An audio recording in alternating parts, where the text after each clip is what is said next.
Welcome to the Players Ball Podcast for AT Aliens by AT Aliens. I'm your host, Alex the Great. I'm joined by my brother, MB. We're back for another episode, man. We got our followers up a little bit, so we appreciate y'all listening on the last one. Make sure you follow us on TikTok and Instagram at Players Ball Pod. Just Players Ball Pod. No extra symbols, nothing goofy in there. You spell it out, you got it. Like, subscribe, comment. Um, y'all aren't commenting, right? You can do a little better. We want to hear something. So give us some comments, man. Oh man, but what a weekend that we had, man. What a weekend that we had. Yeah, very busy one, and a lot of up and down emotions for Atlanta fans or fans of any team in the state of Georgia, for that matter. The roller coaster was real. So on Friday, me and my wife celebrated our 9 years of marriage. Huzzah, huzzah. And to commemorate that, we just wanted to invite some friends and family over. So we had a little kickback of sorts on Saturday and threw on the games, right? So the first roller coaster was GSU versus GSU. Um, Georgia State was getting destroyed. They was just getting trashed throughout the first half. And then in the third quarter, they started to make a comeback. And I believe they actually tied it up at one point um, before they failed to close out the game at all, and Georgia Southern just destroyed us throughout the rest of the Mm. throughout the rest of that game. So that was the first roller coaster. Um, from there, I caught the end of another beating. I don't. They're not Georgia adjacent. I'll stop making up that lie, but I'll be watching them Buffs, man. they put the whooping on UCF, bro. Did you see that coming?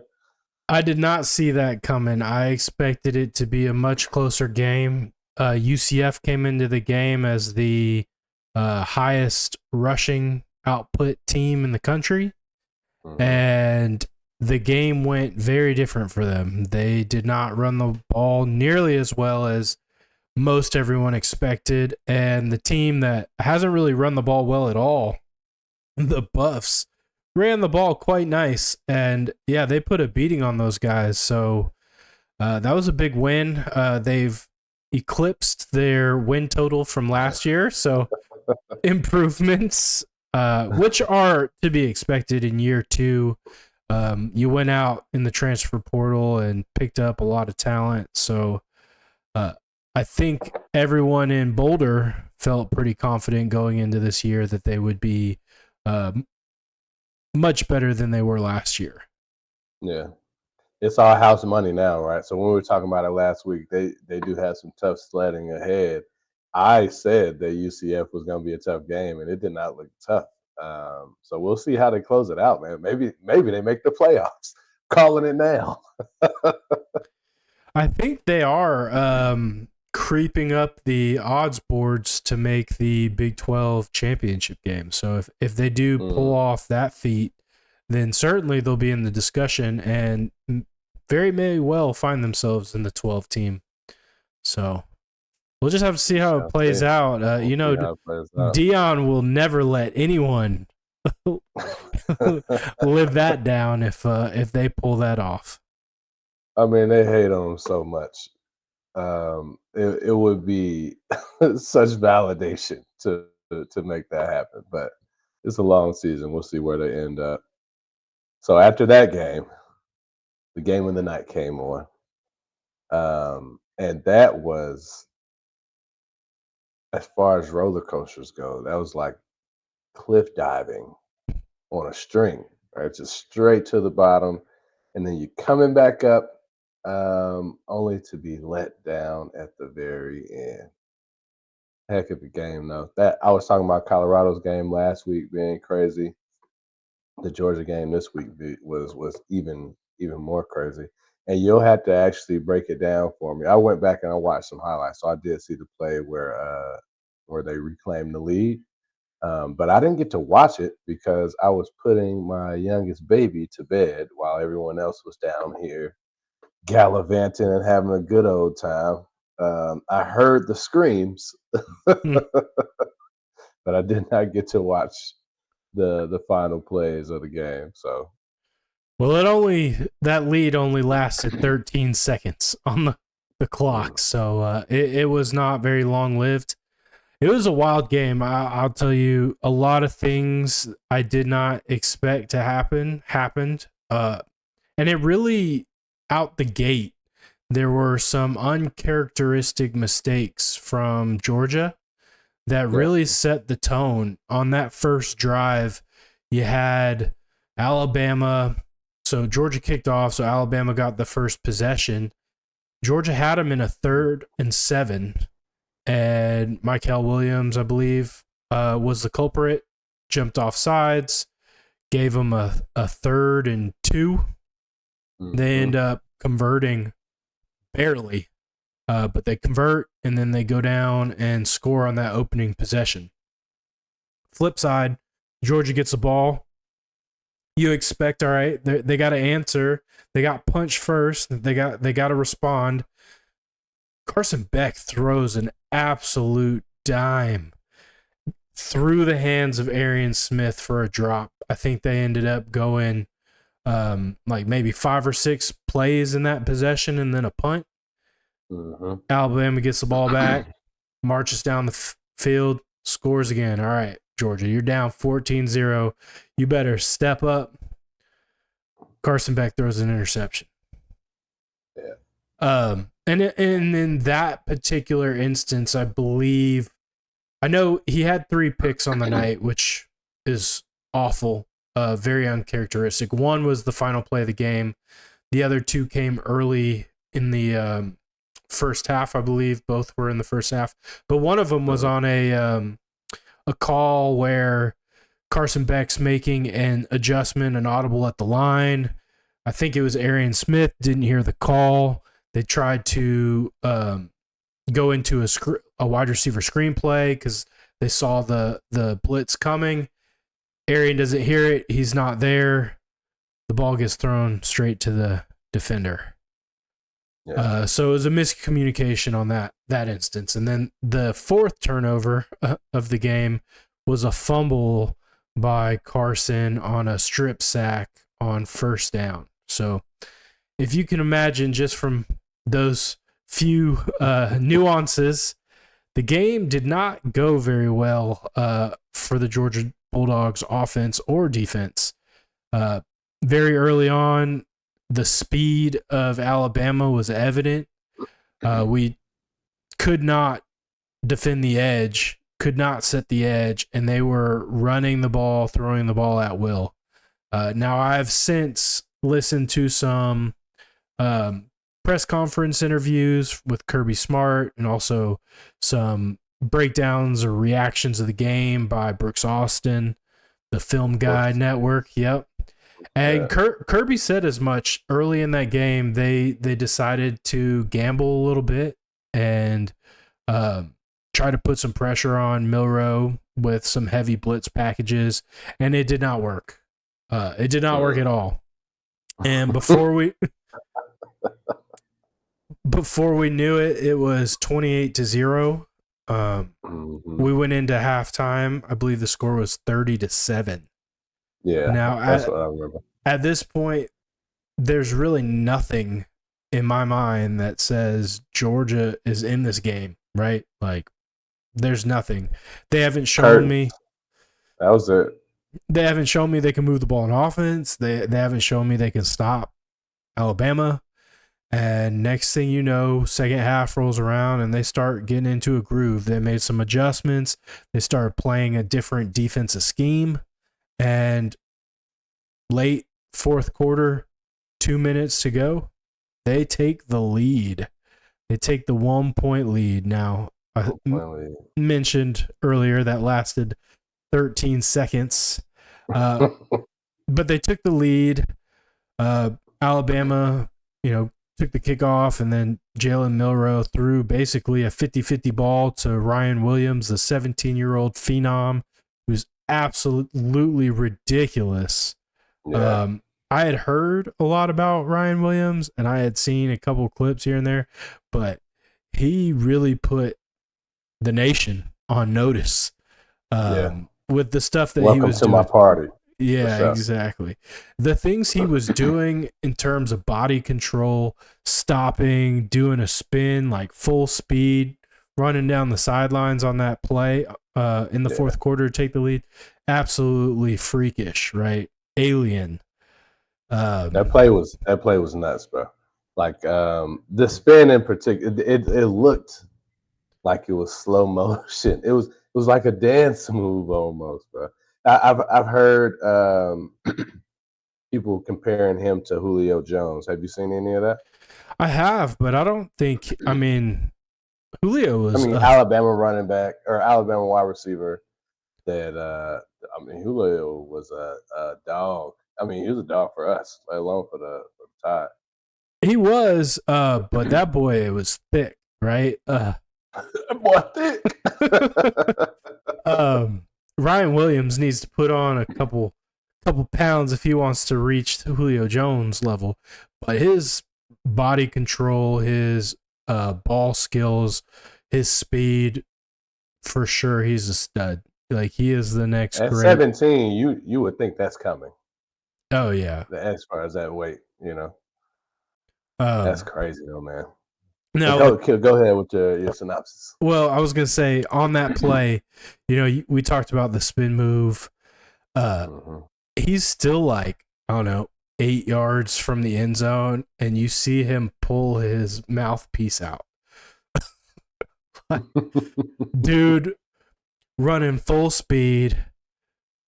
First of all, goes up and high points the ball, catches it, Yeah. does a little pirouette move, dances down the sideline, running away from two of Georgia's top, DBs, and Mhm. then pulls his mouthpiece out while basically coasting into the end zone. It's Coasting. nuts, dog. Hit the dirty bird. Yeah. But yeah, that play, to be honest, I don't know what more you could ask for Humphreys on that play. He was in phase. Obviously, he didn't locate the ball because Ryan was able to go up and get it. But it wasn't bad coverage by any means. It was Nah. just a 50-50 ball, and this time it went to Alabama. Now, you would hope, even if he makes that play, he doesn't get the rest of those 70. It was a 74-yard touchdown or 75-yard touchdown pass. Yeah. And I think the ball thrown was only like 40. So you hope even if he catches that ball, he either gets shoved out of bounds or you tackle him to the ground and they have to turn around and do it again. But he gets all of it. They score. They go up by 7, and Georgia gets the ball back with 2 timeouts remaining. They still have the 2-minute warning coming up, or 2-minute timeout, I think is what they call it in college. And they march down the field, and with under a minute to go on first down, Carson Beck from like the 30, maybe 35, I think, sees he's got Colby Young, the transfer from Miami, 6'5", 200 plus pound wide receiver, matched up single coverage on a freshman corner, and he decides to try and throw him the jump ball, and he kind of underthrows it a little bit. The defender's able to go up, grab it, intercept it, game over. Game time. Yeah. Yeah, man. I mean, I hate that it went down like that. I'm not as avid a fan as you, but I'm pulling for the G. But dang, that was a heck of a game. Right. So between that, I don't know what kind of energy Big Trump brought in there. They flashed him on the screen a couple times. It's like, is Trump at the game? I was like, yeah, no, he's there. I saw they were saying that days before, like he was gonna go to the Alabama Georgia game. Yeah, apparently he was a guest of a couple of the prevalent Alabama boosters. Mm, big money. Yeah. Okay. Well, so that dropped Georgia down to 5. Alabama was Texas off last week, or did they? No, they beat somebody because I saw Arch got his first SEC win, right? I think they played Mississippi State. No, Uh, they lost to Kentucky no, that was Ole Miss. or Ole Miss. Ole Miss, yeah. Ole Miss Yeah, lost to I think they played Mississippi State. And Arch got his first SEC victory as a starter. Mm-hmm. Um, yeah, so Georgia has Auburn and Auburn this weekend, and then maybe Mississippi State, and then they go to Austin, Texas. Yeah. and then that starts a 4-week freaking bloodbath where they play at Texas, at Ole Miss, and then they play at home against Tennessee. Ole Miss, Tennessee, also very explosive offenses. Now, Kentucky was able to snag the W in Oxford.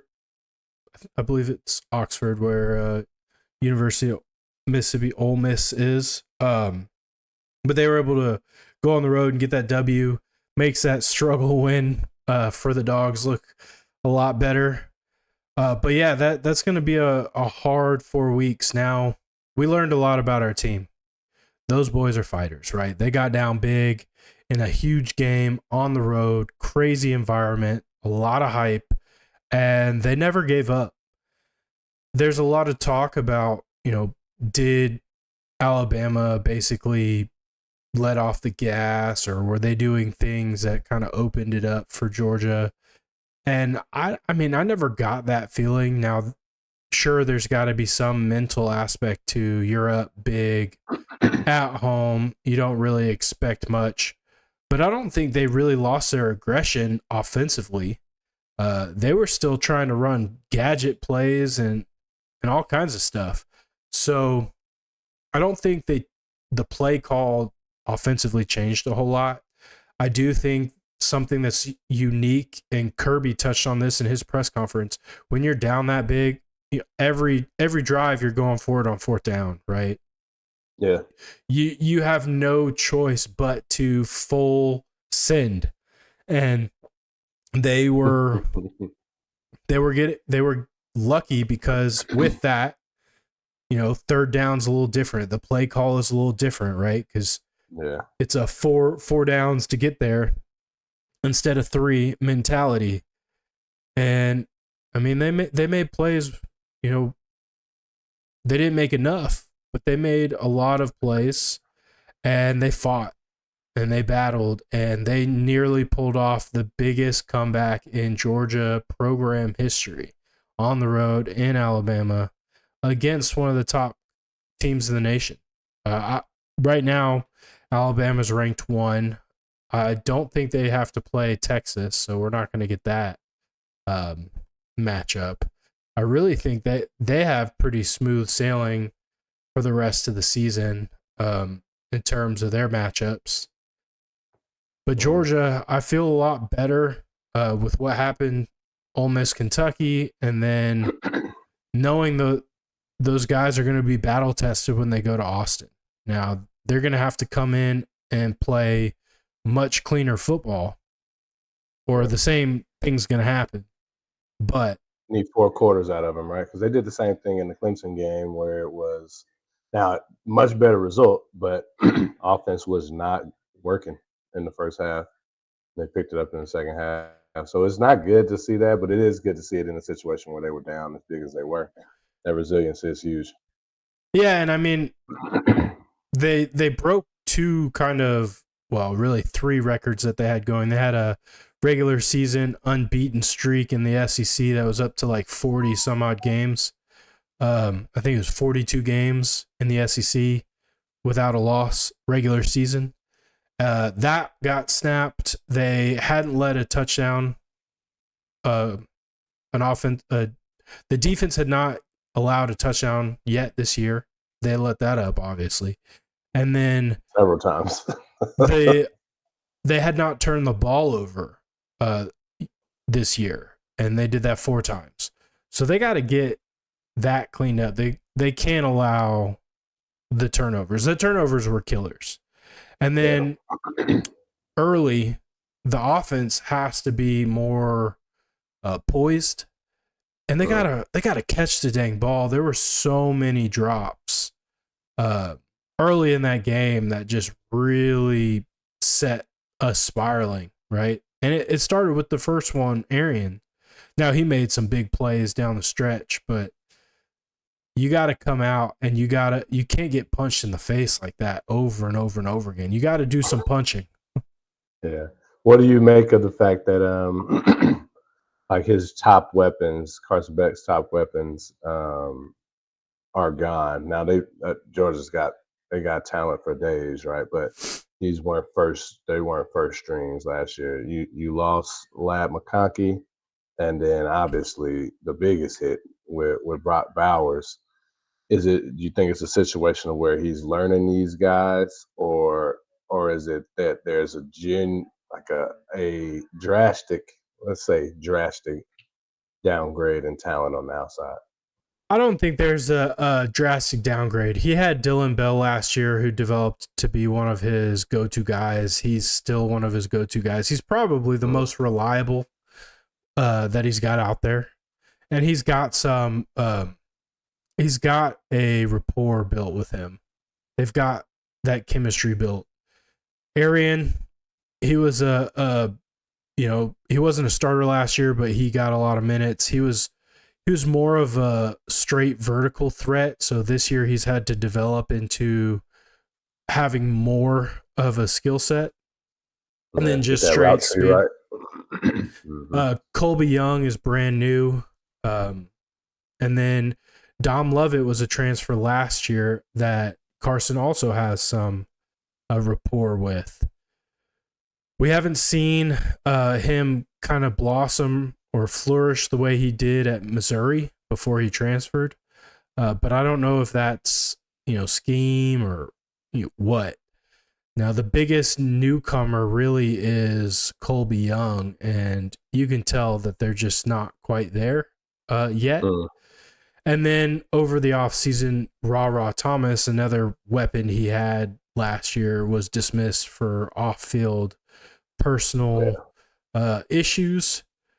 So I wouldn't say they're talent deficient. I wouldn't even say that it's all a bunch of new guys, but it is a huge loss, because at the end of the day, if something's not working, Brock Bowers was a huge security blanket, and Lad McConkey was just explosive. And it is big losing those two guys and just maybe not having the reps at certain positions with some of the other guys. Yeah, I'm trying to give your boy out, so it sounds like you feel like that's partially a factor, but not the whole thing. He does have some rapport with some of those guys, so some of the mistakes he was making were just mistakes. I don't know how many Beck bowls Chipotle was expected to sell. This first week, man, I'm sure that number is down. If he would have pulled it off, well, I bet Chipotle would have done record sales. I'm not completely stock sold on Carson Beck. Now, he's always had supreme arm talent. Like, I don't know if you saw some of those throws he made layered between corner and safety. Absolutely elite. The problem that I've always had with Carson is a little bit of accuracy issues at times, right? Like, absolute cannon, but can you dial it back and make the touch throws, the deep ball throws when you need to? One thing opponents have done against Georgia this year is stack the box, because we had no downfield threat. I think we were under 20% completion percentage for balls over 20 yards. Now that changed a lot on Saturday. I don't know what the completion percentage was, but we were taking deep shot after deep shot after deep shot. And we were converting on some of those. So we'll see. I think Carson grew a lot in that game. I think the whole team grew a lot in that game. And, there are no moral victories. We talked about this last week. I know what's coming. No moral victories, baby. But you can learn, though.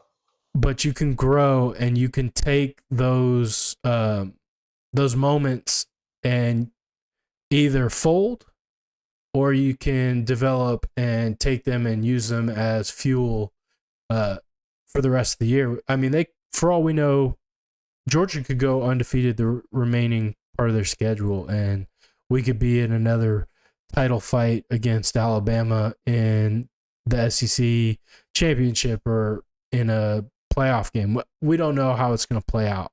But one thing we learned is those boys don't quit. And something I saw at the end of the game, we have talked about coaching and the way people approach leadership. We've talked about how Dion does it. We talked about how Mike Norvell has done it with Florida State, and how I disagree with some of the things that transpired at the end of last year. I love my head coach, Kirby Smart. I feel very similarly about Raheem. We'll get to the Falcons later. But what Kirby did at the end of that game, he stood at the corner of the field, the tunnel where all the players go back to the locker room, and he made sure to love on every single player as they headed back into that locker room and told them how proud he was of the way they fought. And like I said, there's no moral victories, but you can beat people when they're down, or you can do your best to give them love and reassurance and build them up. And I think this football team is going to be a much different team the remainder of the year. I can see that. I can definitely see that after the game that they just played. So, yeah, man, power up. They gotta get back into their winning ways. There was somebody who said that they may see Alabama 3 times this year. The odds are there, right? So you got this first one, the SEC championship, and then obviously in the playoffs, another opportunity for that. So they're gonna have the opportunity. I feel it. They're gonna have the opportunity yet again to exercise those demons, because they did not do so on Saturday. They got real close though. But go Dogs, man! From one Georgia football team to another, yeah, sick 'em. From one Georgia football team to another. The Birds, man, we did exercise some demons. So the regular season series was tied 55-55 between the Saints and the Falcons, and now we're winning it. So what I didn't know until I was listening to the radio on the way to the game on Sunday was that the Saints have won. I think it was 4 of the last 5, or not. Maybe 5 of the last 6. We hadn't beat them in a while. We lost both last year. Won the year before. Won the year before, and then I think we lost both that year. So maybe it was 4-1. The Saints were 4-1 against us over the last 5. So they caught up in the series. Like we're on their heads a little bit, but we're back on top. We'll need to secure another victory against them towards the end of the year. But that was another game where I feel like it wasn't clean. It wasn't a star-studded performance by any means, but they dug deep, and they got the win. I think the defense, feels like we're snake bitten a little bit. After the game that he had, Troy Anderson, he had an incredible game. And we were talking about linebacker play last week and how that was an area of an opportunity zone for growth. And he grew 16 tackles. He had a pick 6 to the crib. He was all over the place, man. A little lucky on that pick, but a little bit. Yeah. He didn't cause it, but he caught it, and he definitely returned it. Yeah, for sure. He put in that effort. It's wild because, and I don't know if I've said this on the podcast or not. I think I have, but coming into this year, you're thinking the offense is going to be the strength of this team, and through 4, I really feel like the defense is the strength of this team right now. That Saints offense is electric. I mean, you saw what they did to Dallas. I forget who they played week 1, but they absolutely destroyed them. Now they stuttered a little bit against the Eagles, but they got playmakers, right? Alvin Kamara, Chris Olave, Shaheed. I mean, they got dudes, and we managed to kind of hold those guys in check a decent amount. Like Alvin Kamara, I think he ended up with like 66 yards. He did have a touchdown, but he had under 100 yards rushing. A lot of that was first half too. Right, he was going off in the first half. Olave, Between him getting him down the field and Taysom Hill punching him into the end zone, that was a working formula for them for sure. It's so crazy how Taysom Hill is like a completely different player against us. Every time. Yeah. It makes no sense. None whatsoever. But yeah, I mean, the defense did a pretty good job bending and not breaking once again. The craziest stat to me about this entire game is we won and we didn't score a single offensive touchdown. Yeah, it's nuts. It's not sustainable, but you had to think that at some point the offense is going to click. Like they can't. They are out of sorts. I did see something that I thought was encouraging, right? So with Bijan, well, kind of, because come to find out, like he might have some injury woes as well. But it looked like they rode the hot hand with Tyler Algier. Tyler Algier is a beast. I know you said at one point it makes Bijan a bad pick. It does. If he's hot, so I still disagree with that, right? I have a game on right now where I think these running backs, David Montgomery and Jahmyr Gibbs, they're set up a lot similar to how we are, and you can punish people when you have two running backs like that. But I thought he was a lot more involved. They rode the hot hand, so maybe they rode the hot hand. Maybe Bijan wasn't feeling 100%, but the running back group, I think we said at one point over the summer that was probably the most skilled group, and I agree with that still. It's a heck of a running back room. Now there were some not bright spots on offense as well, and you know where I'm going. Kyle Pitts, man, I just don't see it. I don't see it. I'm kind of over it. I think he's the most frustrating player that I've ever had to root for. I think about 80% of the city is probably with you there. It's funny because Raheem was asked straight up about it, and I forget the exact way he put it, but he's like, stats are for fools or something like that, defending his guy. Like very, very aggressive, passive aggressive in his rebuttal. But you ain't go full Arthur Smith, dude. No. Fantasy football has ruined you guys. No, not far off of that though. Yeah, it's getting pretty close. In the wheelhouse. But we're winning, so I'm gonna give them a pass. I think, I'm still hopeful that Kyle Pitts can become the guy that we think he should be based off of the hype and the pick where he was picked. But yeah, it was not good on Sunday, right? Zero catches, only a couple targets. Drake London, I think he's a go-to guy, right? I still want more from him, but he's at least giving you something consistently.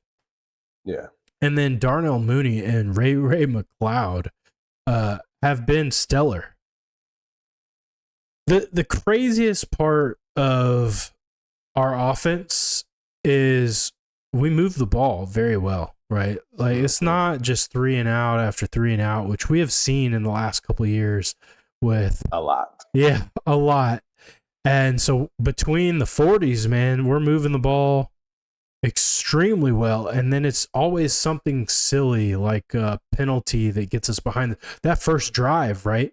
We were moving the ball great, and then all of a sudden you get the 15-yard penalty and it's 2nd and 25, and you just don't recover from stuff like that too often.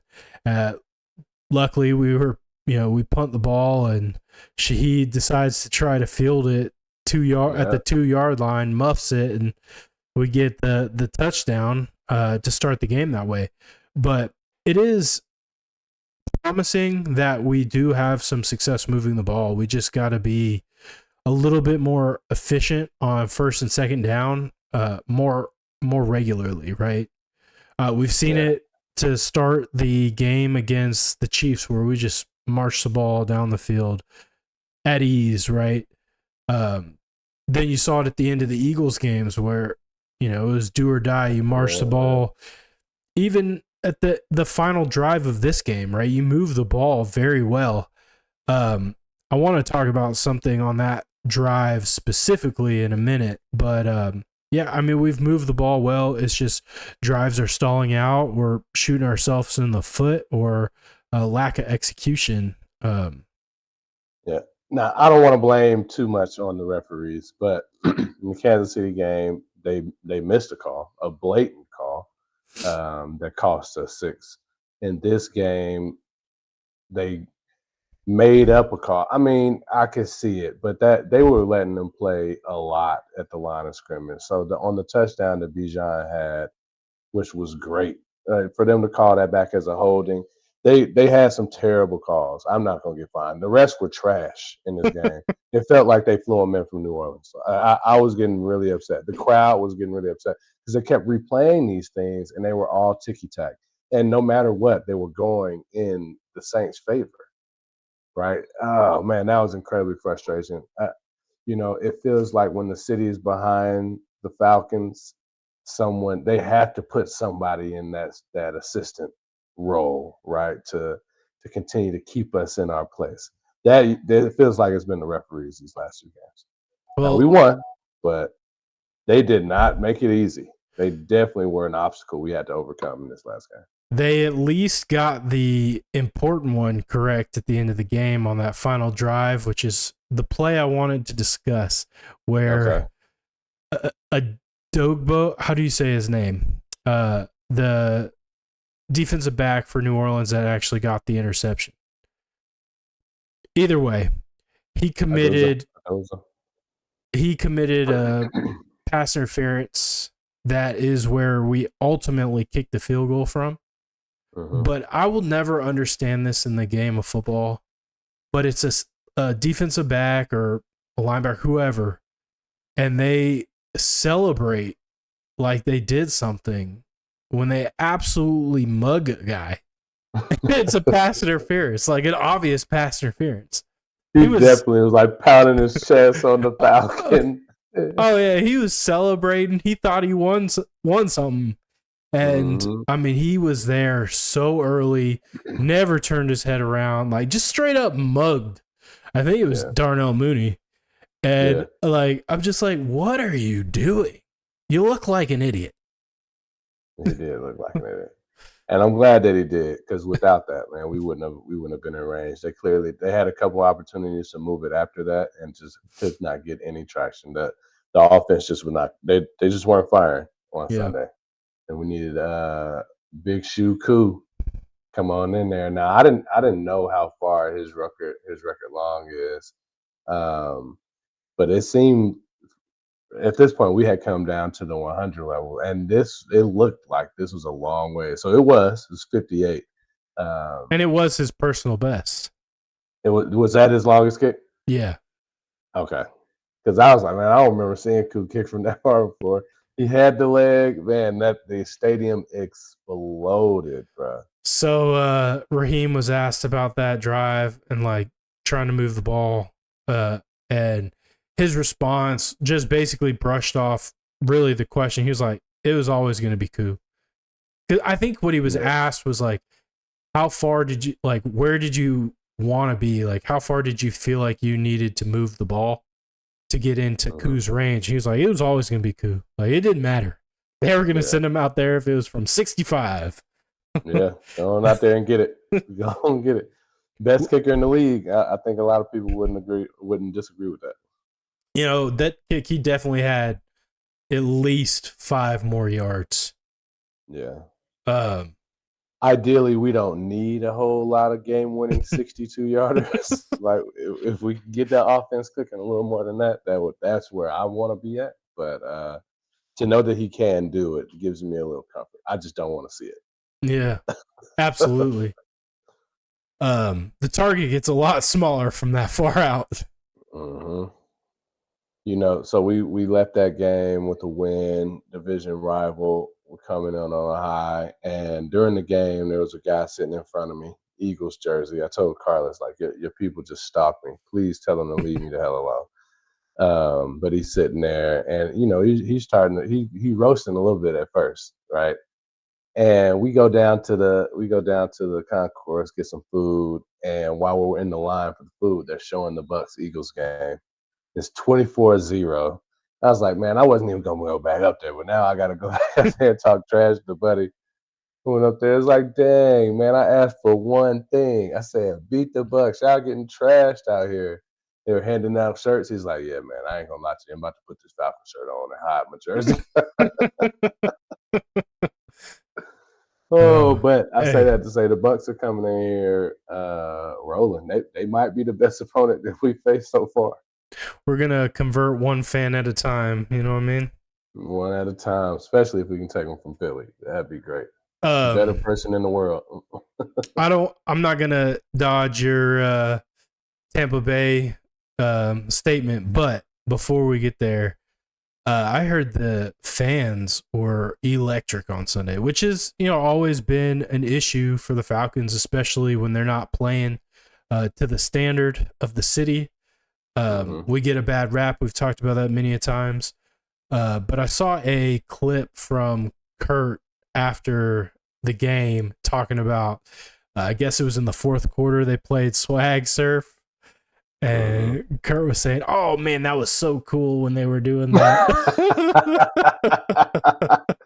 They've been doing that for so long. I don't need to do it anymore. I'm not swag serving with y'all.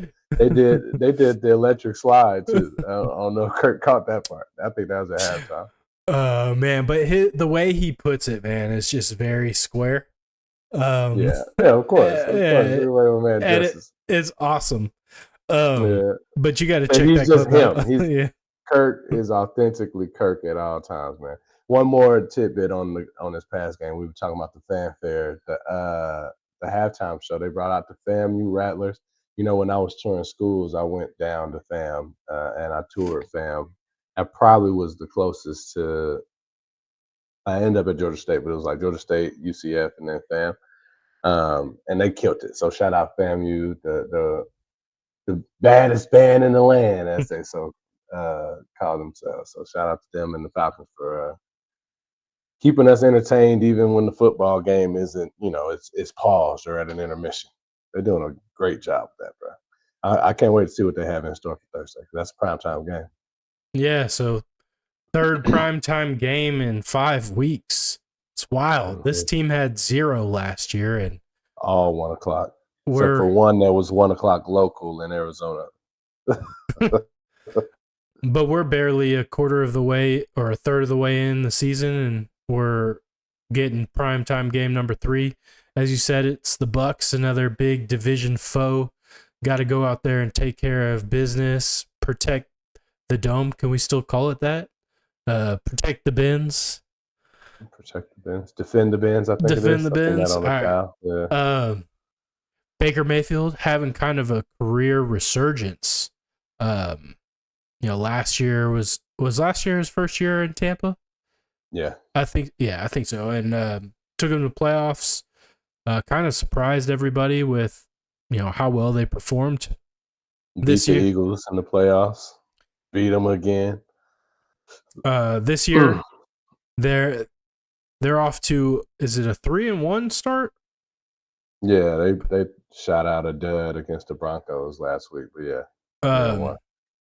So it's going to be tough. I mean, every single one of our games has been a one-score game, which we said there's a lot of parity in the NFL. You kind of come to expect these games. I'd like us to be able to go into the final 2 minutes without sweating so much, Yeah, but I expect nothing else but a dog fight. from Tampa and the Birds this week. Yeah, but Baker's been playing out of his mind, man. Baker's been a dog. I like Baker a lot.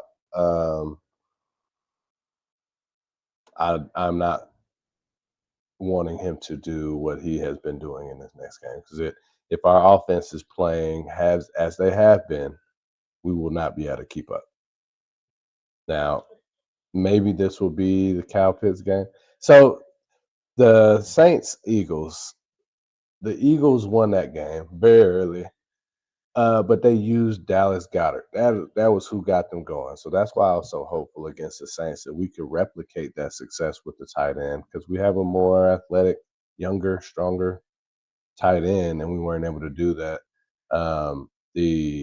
But the Bucks have a strong front seven, man. Their linebacker core is pretty strong. So I don't know what Kyle's going to do this week.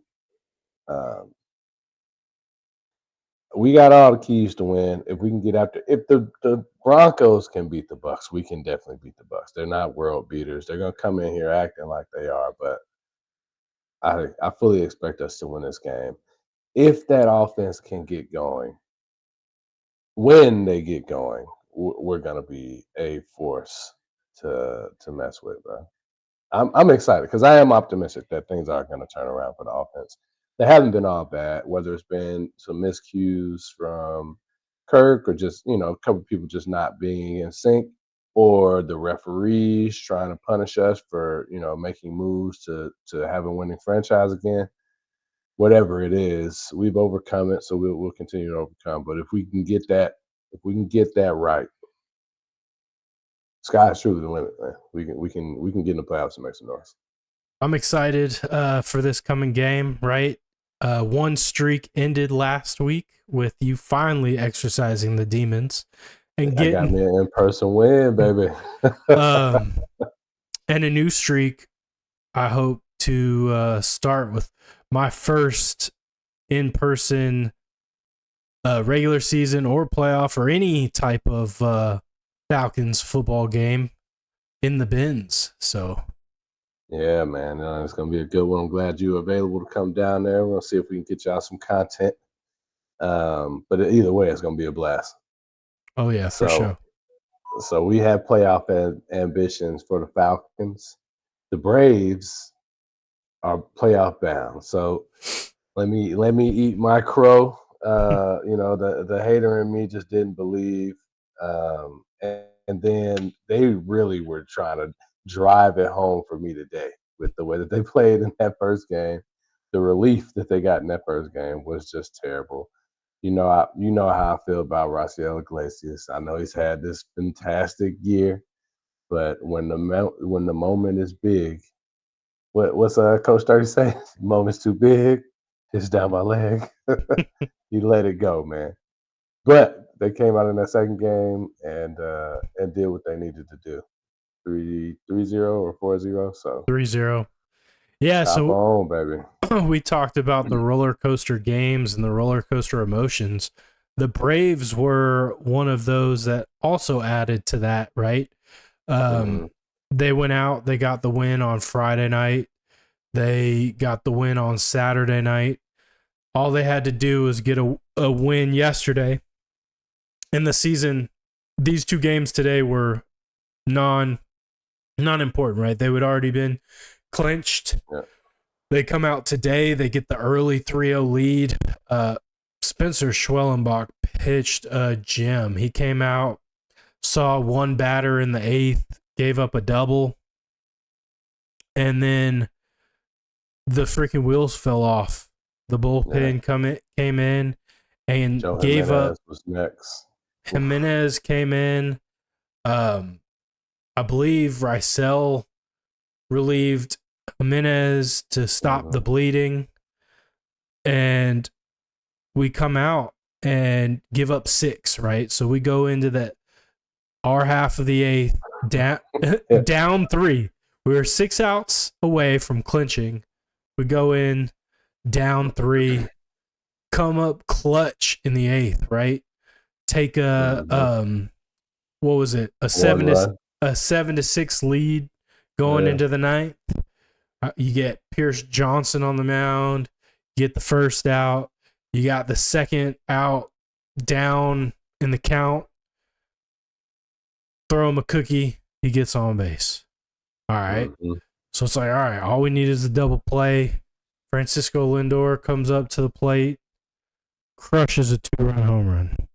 We're now losing 8-7 with 3 outs remaining, and we did not get it done. Mets took game 1, clinched their playoff berth. Game 2, we come out, as you said, we get the job done.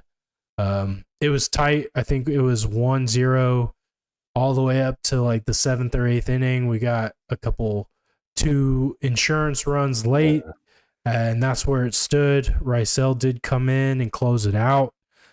He has had an amazing season. Now, there have been moments.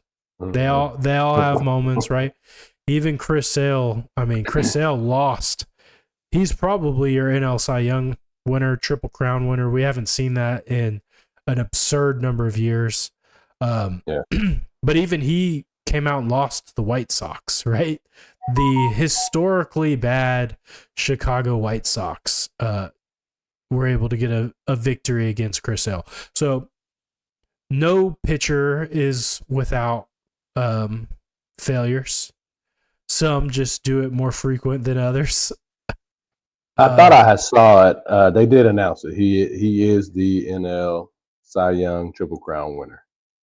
That came along with that other article that we were talking about. I don't think awards have been announced yet, but he is by far the Cy Young favorite. Oh, he won the Triple Crown, not Yeah. the Cy Young. He did complete the Triple Crown, though. Yeah. That's ERA, strikeouts, and wins. Yeah. Absolutely incredible feat. Now, he was supposed to start today's game, but it wouldn't be the 2024 Atlanta Braves if it wasn't a game without a little bit of adversity and announced. So they had a 40-minute break between game 1 and game 2. And within that time frame, they come out, Alex Anthopoulos in a interview basically announces that Chris Sale is not going to be the starting pitcher for game 2. It's going to be Grant Holmes. He's dealing with some back spasms. Apparently these started on Sunday, and now it's reported that he is not expected to pitch in the wild card. So right. We'll have to wait and see. The Padres, who are, one of the hottest teams in baseball right now. Yeah, I imagine we see Max Fried tomorrow night if it's not going to be Sale. Right. I don't know who gets the call after that. God, please don't let it be Charlie Morton. I don't know who else it would be. Ronaldo Lopez pitched this weekend, pitched fantastic. He did pitch tonight, though. He did go out and pitch 1 inning. He was supposed to do a workout, a throwing workout, so like a simulated night.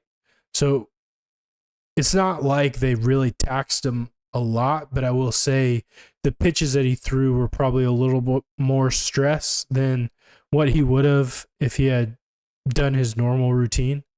But I think he's still within that safe range to possibly pitch game 2. Hopefully it's Sale. They're saying it's not going to be, but hopefully it is, because right now the only 3 I trust beyond Sale is Schwellenbach, who went today. Max Fried, Lopez, and Schwellenbach, and I think Fried's the only rested of those guys. He pitched Friday. Right. So not an ideal situation. This is why no games were scheduled for today without the weather delay.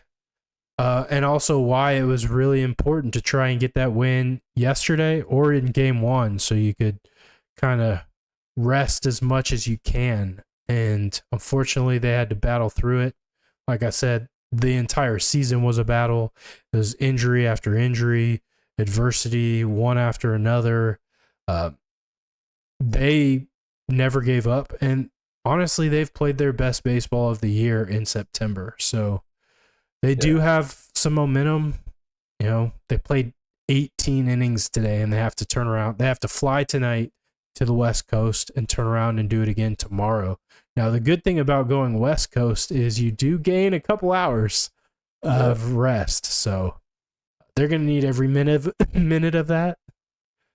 I imagine they show up late to the ballpark to get loose, and hopefully by first pitch they're ready to go. Yeah, and so the Mets get the Brewers, and they just played them very well. So that bodes well for them. I know I went to one of the Padres game where Mr. Yu Darvish was pitching, and that man was dealing. I don't know if that's who we'll find in game one, but somebody who's been down is Marcell Ozuna. Maybe the playoffs sparked that candle back up because he's still, I mean, even without this, he wasn't as good in this last month as he was during the early months, but maybe this opportunity he needed to go ahead and strike back, man. He did have a couple clutch hits in this last series. He was the one that hit the 2-run RBI to give us the 3-0 lead late today. I think he had a home run Friday, maybe. So, I mean, he hasn't been completely cold, but he hasn't been red hot like he was at parts of the season. We definitely need him to go. Matt Olson has been pretty good. Ozzy was a absolute phenomenal beast in game one today. Michael Harris has had a fantastic September. I think he finished the regular season with 18 home runs, and 8 or 9 of those were in September. So we do have some momentum. This is a completely different experience. Like, as far from any other playoff experience that we've had in the last 2 years, where you're sitting at home resting, these guys are coming off an 18 inning battle, 162 game battle to head into the playoffs. So we'll see if it provides a better outcome than what we've seen the last 2 years, where you're resting and then just come out flat. Yeah. Who got the number 1 seed? Is it the Phillies? They get the bye? So the Dodgers and the Phillies got the byes. I believe the Dodgers got the number 1 seed. Got it. Yeah. Yeah, man. We were talking about SHOhei on Saturday, just how phenomenal that guy is, dog. And we had said it on an earlier episode, like, whatever you could offer, make him say no. And I just circled back to that moment, like, man, I really wonder what they offered to him, because damn, it would be super cool to see him in a Braves jersey.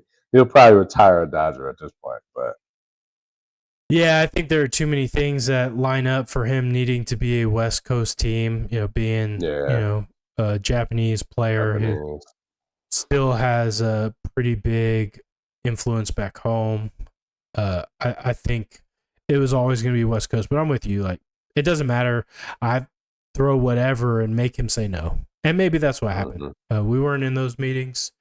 But I'm with you. I would have given my left kidney for Shohei Ohtani to be a Brave, man. I don't know, man. My kidneys, they get a lot of use. I'll probably need that. I can't give up a kidney. I'll give him a toe. Or about a toe. You got to make it worth something. It can't be easy. Yeah. I mean, a toe is pretty. That's a part of my body. Man. It depends on which toe, though. Oh, it's got to be the baby. That's the only one that I can give up. Got to keep my equilibrium, man. You brought up Dion. I mean, this is way off base, but he only has like 3 toes left on 1 foot. Yeah, it's crazy. You can see his gait. It's just completely crazy. I mean, it's off. Coming from like one of the fastest people that ever played in the NFL, and way you should speed around the bases for the Braves, and he ain't doing that no more. I'm surprised he's not falling over. Yeah, man. We were supposed to mention something, so I'm gonna do it. I'd be remiss if I didn't take the opportunity, man. Say RIP to a Hawks great. Dikembe Mutombo died from brain cancer. Yeah, how like he was like incredibly intelligent. right? Had multiple master's degrees. Went to Georgetown, I believe. Was the global ambassador for the NBA, and not by himself, but had a large hand in bringing the NBA to Africa, so that we get the opportunity to see players like Joel Embiid, right? Um, Mr. No No No had one of the greatest Geico commercials of all times. Yeah. Uh, Top defender. So yeah, shout out to him, man. May his family find some peace. He was young. He was only 58 years old. I didn't Yeah, realize, but he had announced in 2022 that he was undergoing brain cancer treatment here in Atlanta. He actually passed here in yeah. Atlanta. Um, Man, the guy has a extremely long list of accolades. He played for 6 different teams, the Hawks being one of those. He's a Hall of Famer. He was inducted in 2015. The Hawks retired his number that same year. Um, Hmm. he was an 8-time All-Star. He was a 4-time Defensive Player of the Year. 3 of those as a Hawk. I mean, couldn't be a better ambassador for the game. Everybody talked about just how great of a person he was off the court Yeah. and how much he meant for the communities that he was involved with. And you mentioned the sport of basketball globally. So the league definitely is going to miss one of their legends. Um, you mentioned the commercials, right? Everyone, the iconic, the finger wave, uh, Hmm. is part of my childhood, right? When I think of my first experiences as a Atlanta Hawk fan, I think back to the days of the Dikembe Mutombo, Yeah. no, no, no, Block City. So Behind Dominique Wilkins, I think he's probably the second most legendary Hawk. Trey Young's coming up, but he ain't there yet. Dikembe he's a legend, man. when I think of Hawks legends, I think of Dominique, Dikembe, Pistol Pete, and that's very pretty much it. Spud Webb, um, one name who I don't know if he's really a Hawks legend, but this is a complete random fact since we're talking Hawks. But Josh Smith, whose son is a Norcross Blue Devil. Is he really? Yeah, and apparently he's got some game. I think I Does he? sent I think I sent you some clips. I might not have shared, but they were posting some highlights from them in summer league ball or whatever it is that they play, fall league. Um, but yeah, random Hawks fact. We Yeah. Jay also Smooth was a dog. I'd say he's a legend. Him, ISO Joe, Jeff Teague, but I think they're second tier. Whereas Dikembe, Pete, Pistol Pete, Dominique, Spud, those are tier one Hawks legends. for sure. The Yes. others, I would say they're Hawks greats, right? Like I could Yeah. even I could maybe even argue a case for Al Horford, but Yeah, definitely Al, but he won his championship somewhere else. I got love for him still. I just don't do it publicly. yeah, I mean, I think his dad had some pretty polarizing comments there towards the end about our franchise that kind of sours it a little bit for me. But Hmm. you can't deny what his impact was when he was here. Um, but Dikembe, unfortunately, wasn't the only legend we lost today. Uh, Pete Rose, the baseball legend, uh, probably will never make the Hall of Fame due to politics. But he passed away today at the age of 83. You know, his accolades are even more insane. They're Uh, crazy. 3 World Series titles, an NL MVP, NL Rookie of the Year, 3 batting titles, 17 All Stars. He finished his career with a 303 batting average, 160 home runs, and like 1,300 RBIs. He is the all-time hits leader. Um, basically, you know, if you don't know, he was suspended, lifelong ban for gambling, but never That itself, though. betting on himself. There's never been any evidence contrary to really make you think he was doing any kind of shady dealings, fixing games, anything like that. Was just had a little bit of a gambling problem and liked to put money on himself. And maybe one day Major League Baseball will get their heads out their butt and stick the man in the Hall of Fame where he deserves to be. But maybe not. But What's jacked up is that I think now that he has passed, they probably will do it. I would say within the next 2 years, Pete Rose will be in the Hall of Fame, and that's absolute trash, right? The way that that man played the game, how good he was, the accolades that you listed off. He made some mistakes. A lifetime ban seems egregious. If he was just some bum, all right, sure, let the footnote be forgotten, but you can't make Pete Rose a footnote.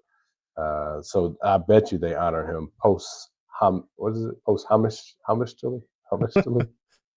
So I think the only right thing to do now in honor of Pete is to find whatever crazy prop bet gambling site you can find and place a wager on plus or minus when Pete Rose makes the Hall of Fame.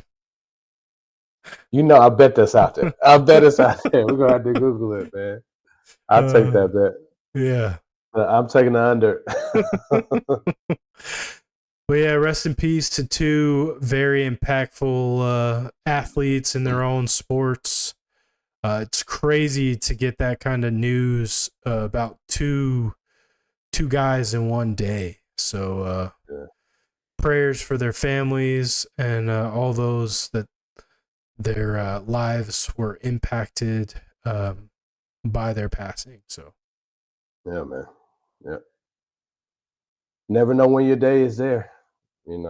Live every life, or live every life. Live every day like it's your last. There's a lot of people who, and myself included, from time to time, just kind of sleep at the wheel, like meandering through a day. Like, nah, I'll do better tomorrow, and shit, I might die. So, prayerfully, I won't. I got things that I want to accomplish. I think God's got things that He wants me to accomplish for Him. So, but yeah, we gotta take the time that we have and make the most of it. Our days are numbered. So. absolutely. There's only one resource that you can't get more of. That's time. That's time. Time is the ruler. Oh man, no, I think on that note, man, we'll probably wrap. Yeah, I appreciate all y'all listening this long. This is episode number 36. I don't know if that's a milestone, but I like the number 36, so it stands out to me. We appreciate all the love, support. Let's get up to 36 followers at least. And Follow per episode. I like that. That's a valiant goal. I mean, let's add a couple zeros to that, and it'd be absolutely fantastic. But no, appreciate all y'all. Nothing but love. Like, subscribe, comment. Help us out with the comments, man. It would go a long ways, pushing us out there to the YouTube verse, whatever, helping us with that algorithm. So shoot us a comment. We appreciate all y'all, and have a good night. Peace. Peace.